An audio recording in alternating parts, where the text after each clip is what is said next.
This video is brought to you by Verve.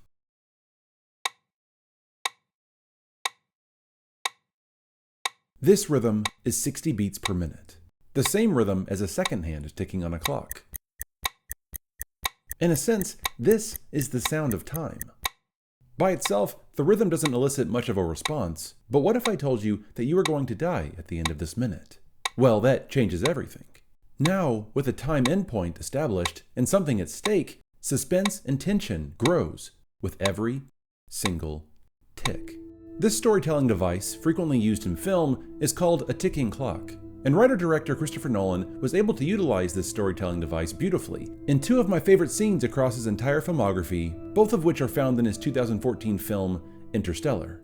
Here's how John Truby describes the ticking clock in his book, The Anatomy of Story. A time endpoint, also known as a ticking clock, is a technique in which you tell the audience up front that the action must be completed by a specific time. A time endpoint gives you the benefit of intense narrative drive and great speed, although at the expense of texture and subtlety. A ticking clock has many benefits. It ramps up the stakes and forces characters to make choices in order to resolve the looming conflict within a specified time limit. However, as Truby notes, using the device can come with a cost. It tends to be painfully obvious. Think about bomb defusing scenes. They've been portrayed in films so many times that they've now become a tired cliché. When an audience notices the story techniques being utilized behind the scenes, that means their attention is being pulled away from the narrative and emotional beats of the story. The movie magic is gone, and that's the last thing a director wants. So how can you hide a ticking clock device within your story? One way is by incorporating the rhythmic ticking of time within the score itself. And that's exactly what director Christopher Nolan and composer Hans Zimmer did with the score for Interstellar. Specifically with two tracks, Mountains and Coward. Immediately as our characters land on Miller's planet to retrieve data, we're reminded what's at stake. Go, go, go, go, go! 7 years per hour here. Let's make it count. As soon as Cooper says that, the score begins with simple ticks.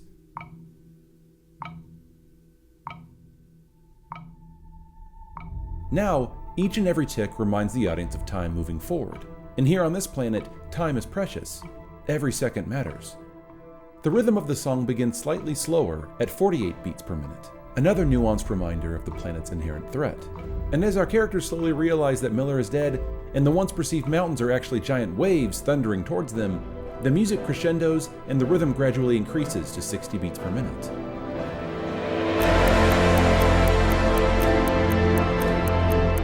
With each tick in the score, the audience is left to wonder if the crew will make it back to the ship or not before the waves reach them. That is the ticking clock device in action.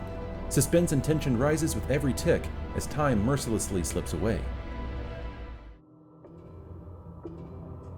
It is nuts! Later in the film, Cooper and Brand watch as their only ship drifts aimlessly towards man's planet. Like the previous scene, the audience is quickly told what's at stake. They must find a way to dock and guide the ship away before it falls into the planet's atmosphere and crashes. Now that the deadline is clearly established, with our characters' lives and the larger mission at stake, the ticking clock begins. The quiet ticks of a clock are quickly replaced with booming percussive instruments, keeping the constant rhythm of 60 beats per minute. At this point, with the ticking clock motif already established, Nolan doesn't have to keep showing his audience a countdown in order to elicit a response, like the overused bomb defusing trope. That would be too obvious and might pull the audience out of the story. Instead, each beat in the song is like an omnipresent reminder that time is running out. The music swells, pushing the ticking clock along, as we wonder if our characters will survive or not. And only once they are safely out of orbit does the music's intensity finally relent. A storyteller is like a magician. They bring the audience along for a ride into the unknown, manipulating their emotions for a desired response. But the moment the audience figures out how the trick works, the magic instantly dies. Knowing this, Christopher Nolan and Hans Zimmer effectively hide suspense inside the film score, allowing the music to reinforce the larger themes at work in the story.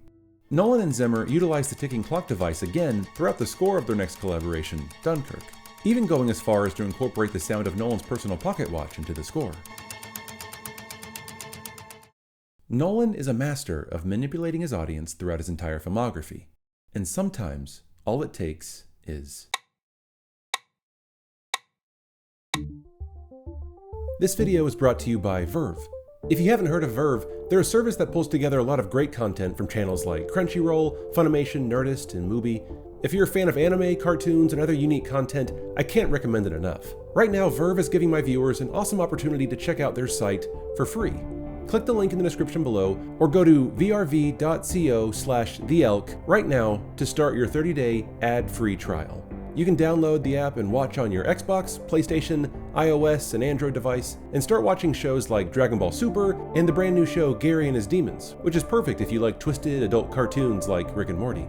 But personally, I'd like to recommend Harmon Quest. The show combines role-playing games and improv comedy as Dan Harmon, creator of Community and co-creator of Rick and Morty, along with his friends and special guest comedians, play an epic campaign of Dungeons & Dragons that's brought to life through animation. I burned through the entire first season in just 3 days. I really can't recommend it enough. It's so much fun.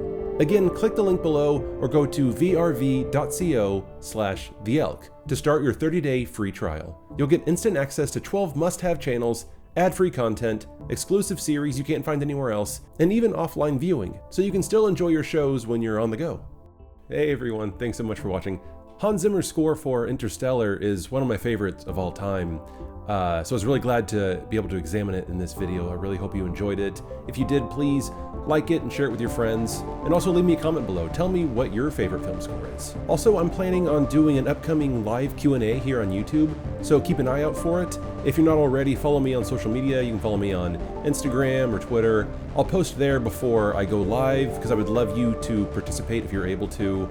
Patrons, and if you're not a patron, it's just a way to communicate with you guys better, answer questions, and just, kind of build up this community for Entertaining the Elk. And I would love you to be a part of it. So again, follow me on there, and I'll post so that way you're able to join. Thanks again, guys, for watching, and I will see you all next time.